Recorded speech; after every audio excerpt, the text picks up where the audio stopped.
925 cc's. Here we go. We're gonna get back on this build. It is the time of year, and you know what? We're gonna have an amazing season this year. There's gonna be lots of snow. We got kind of ambushed last year by some nasty weather, and it was horrible. But now we're back into the 925. We got pretty much everything I think I need to get this thing together. The only thing I'm lacking is the memory of how I took it apart. So if we have to, you know what, the good thing is we can go back and look at my video and make sure we put everything in the right place. So hopefully we can get this all done, back together and running like a complete animal. The 925 is right there. It just really needs this heart, the engine, to get back into this thing so we can finish everything around it. We're kind of blocked, if you know what I mean. Of course, putting the RKTek 925 big bore kit in here, then it's going off to Jaws. They're gonna build a custom pipe for it. We've got some pretty cool things going on. We'll go over that in a little bit. But first, you know, we've got this case to put back on here, and we had Rocket Performance do their vapor blasting, and it looks awesome. We're gonna start putting this baby back together because I'm feeling pretty good about this. I'm pretty excited, I'm not gonna lie. Now we need to make sure that we do what needs to be done first. There were a couple little tricky parts taking this apart that we ran into. One of them was this seal here that you can't reuse. It's kind of a seal and it holds everything in place. Can't reuse it. Was on back order for a month last year. That just sort of, oh, is there a hole in that? There is a hole in that. Oh, son of a gun. Sort of held us in place last year, and when we couldn't really do anything. Ended the season early and with the weather we had, and that was the end of that. I can't find my engine lube, my reassembly lube, if you call it that. Well, that's what you call it. So we're gonna use some high quality synthetic snowmobile two-stroke oil, and we're gonna just get a few things on the go here. Insert this little water pump seal. That's our first little baby that needs to get back in there. Boom, boom, boom. Of course, we are using the manual to put this together. It's got all our torque values. It's going to show us and tell us how to do everything the proper way, because, you know, this baby is a high horsepower monster. We're not calling it the Monster Elan for nothing.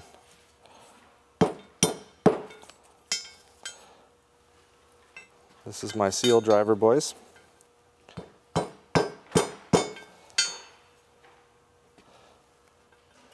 we go. That is in the right way. Of course, I got my little circlip, C-clip. That's a circlip. I'm doing my safety squint. And I want to hear that click in there. Oh, it clicked in like magic. So that funky little shaft is going to go through, and that shaft has two purposes. Number one, it turns the oil pump. Number two, it turns the water pump. The impeller, which is this little gizmo right here, it's got to be in there. I've seen them fail. It's a brass gear. You'll see it on the crank when we get into that. It's got to be done right, or you're going to run into issues. And you won't get very far from the trucks. I know it, I've seen it. So here's this funky little pressed in gizmo. It's got some blue Loctite sort of impregnated all the way around it. It's not focusing. Oh yeah. Okay. It's got some blue Loctite impregnated all around it. So it's got to be tapped into here.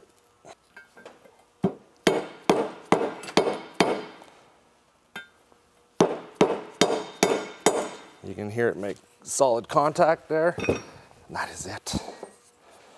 You can't forget to put that first seal in. If you forget to put that first seal in, you got to pry this out and destroy the whole thing to get to that seal. And the circlip. Lube the shaft up. It pokes through everything.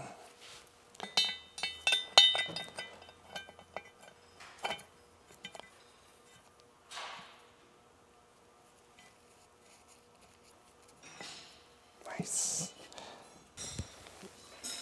I know everybody's excited about this, like me. I'm not quite sure yet if I'm going to do an oil delete on this. Haven't totally decided yet. We'll leave that right there like that. So the L pump will go there. If we decide to do an oil delete, we will just make a cap and buckle that off. Now, I looked on the back of the impeller. I was looking all over for this thing. It came in the kit from RKTek, and I'm like, where does that thing go? And look on the back of this impeller. It's right there. Another seal. Seal after seal after seal.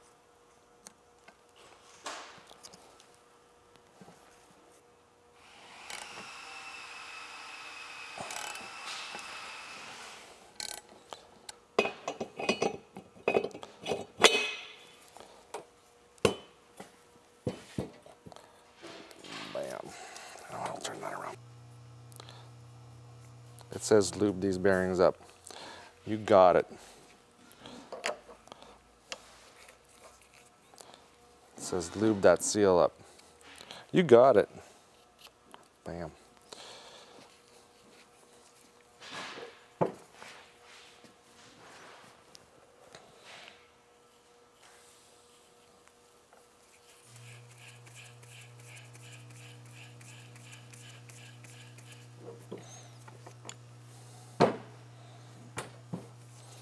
Bam.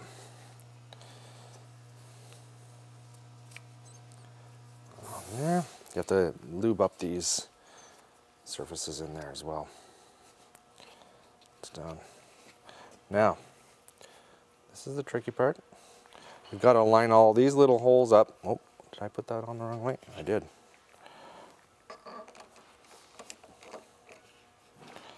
Got to line all these holes up with these right there.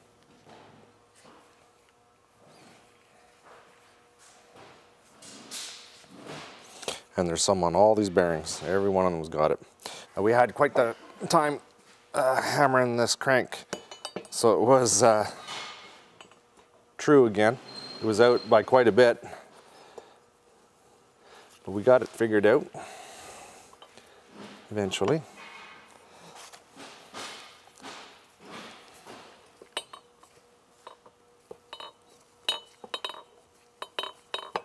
There you go. None of those turn. That's perfect, man. We've blown this out and made sure everything is nice and clean. Now, got our 3-bond here. There are all kinds of ways to apply this stuff. I just sort of make a thin coat of it. I just spread it around with my finger and it sort of squeeges everywhere. We'll get to the fresh stuff.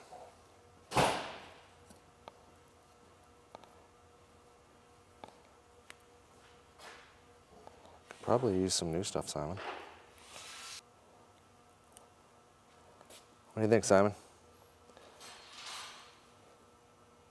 No leaks, man. We don't want any leaks on here.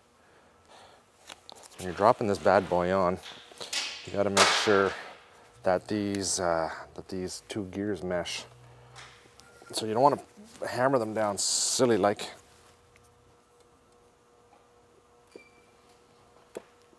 Sometimes it's just a matter of giving that a wee crank. And you can confirm it.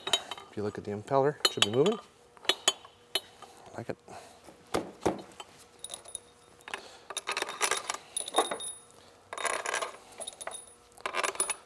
All these manuals for these things you can get online, boys. $4. I got paid for this manual online. It's awesome. Torque pattern to this. And as I sort of snug that case down, I did make sure that I sort of snugged this up a little bit, just to be sure that that gear is not being stripped out. So the first rotation here is what, 13 pounds? Yes. 13 pounds, and then we got to hit 31. Bam.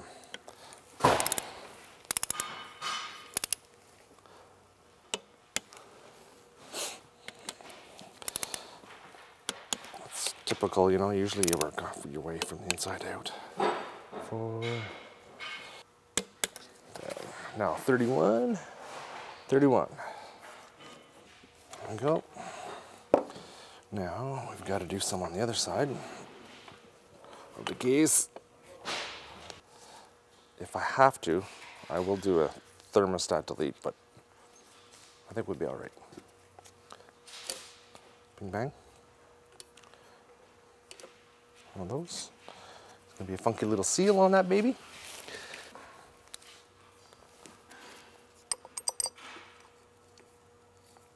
And we still have to order the right gearing for it that fits inside that chain case. A few other little things, but it's coming. Some of these things I haven't ordered is because we kind of need to get into that part before we actually order them. Look at us being all exact and all that, for the most part. It's amazing, isn't it? Move that up.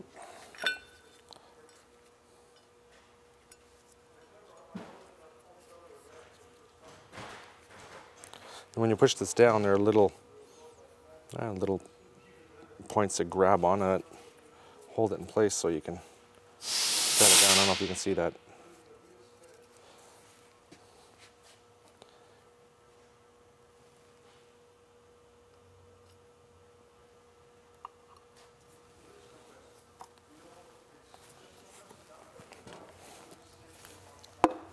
That's it.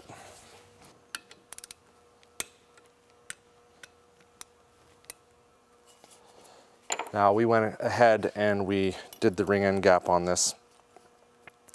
Very important to do. They were a little tight. That's your piston ring. When it's compressed on the piston inside your cylinder, it sort of sits there with a little bit of space between it.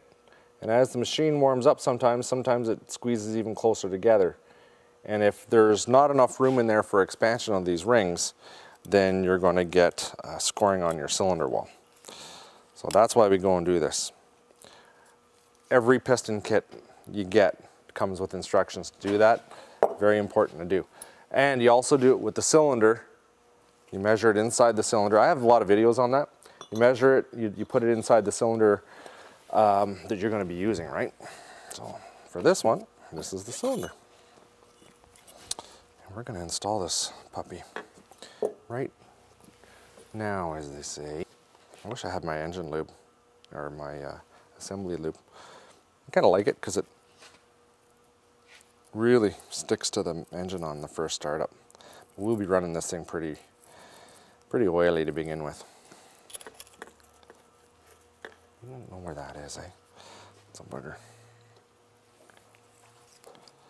And there are these little gizmos. Let's go on either side.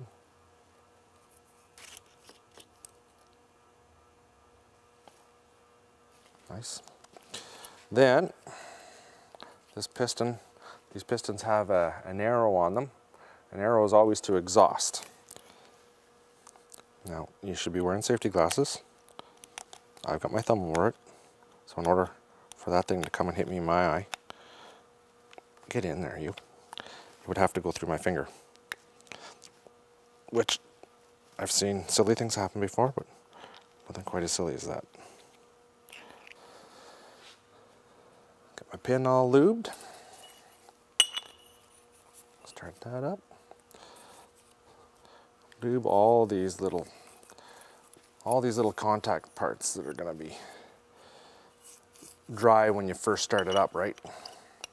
Very important. I always just sort of stick my finger through, boom, and then that way I can feel where the piston is and where this pin needs to go through.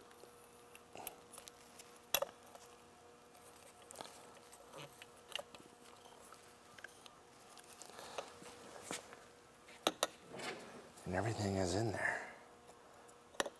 Those washers are in there. Nothing fell down. This isn't rocket science kind of stuff. You guys can do this. You guys have seen me do it enough. And you know that if I can do anything, anybody can do it.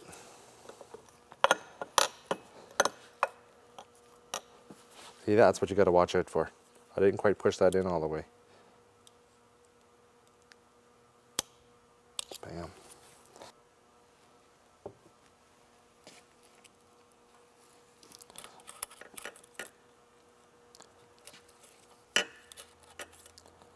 Bam.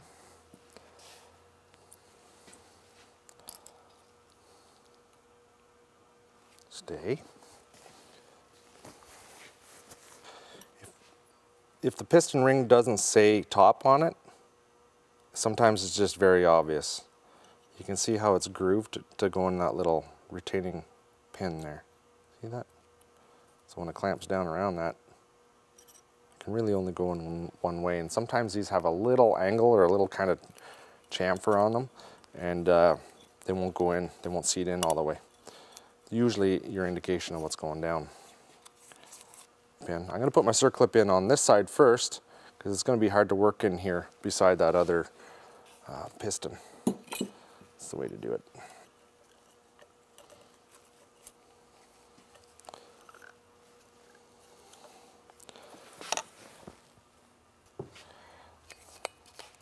These we really hit with the lube. Going in all brand spanking new like that. One, might as well get them both done. Oopsie. Have to bring that home to the wife to get her to wash it. My wife, not the wife. Oh boy, don't make that mistake. Have you ever heard a woman say the husband? Doesn't happen. No. Lots of oil. Boom. Boom. I get her down in the rings there. Oh yeah. There you go. Hit it up. Hit it up. The first startup, boys, she's a smoky one. It's okay though. I'm good with that. You gotta line your rings. I think that's A-lined. Right? Yep, that's aligned. Squeeze them together. Like that. Take your cylinder.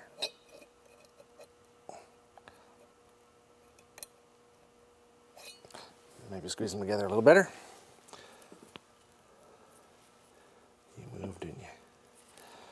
You did move. Oh, those rings are tight.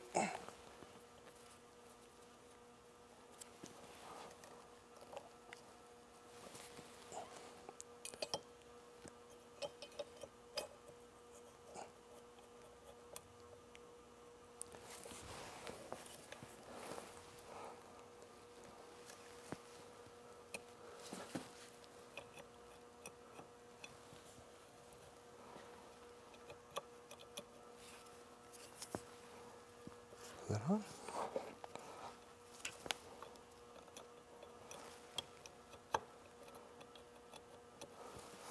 Something feels weird.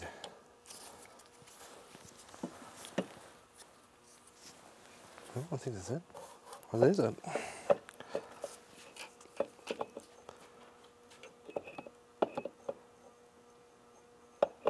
Turning my way. Oh, there we go.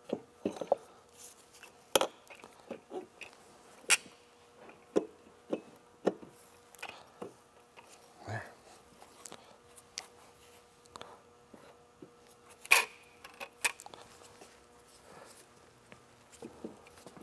I wonder if I put that sleeve in the right spot. Oh, I did. One. Pull that one up. There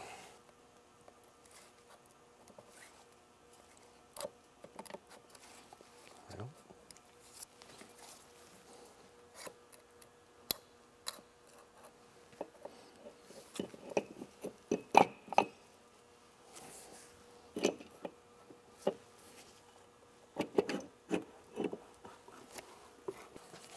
When we bring this in at Jaws, they're going to build a whole new system, a whole new Y pipe. These Y pipes just all crack there, right in the middle. So this is not ideal for what we want to do. But when we're putting this together, we want to make sure that the cylinders are aligned. We don't generally use, or I don't use gaskets when I put these Ys on. I just use RTV and snug them up. And I never get a leak, ever, because it's a machine fit, right? Don't need it. As long as these cylinders are aligned, so I didn't tighten the cylinder bolts yet. And I can sort of see that this one's out a little bit, but I could cockeye that if I needed to. It'll come around when we tighten these guys. Tighten those, tighten the cylinders, then we're good. I think we're gonna call it a day for shooting. That's a good long video, right? Just a good snuggin'.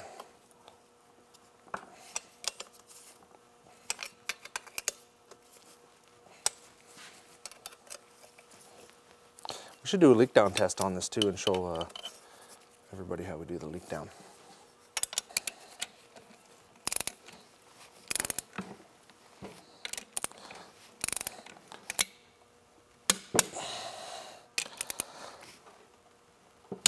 Ooh, yeah.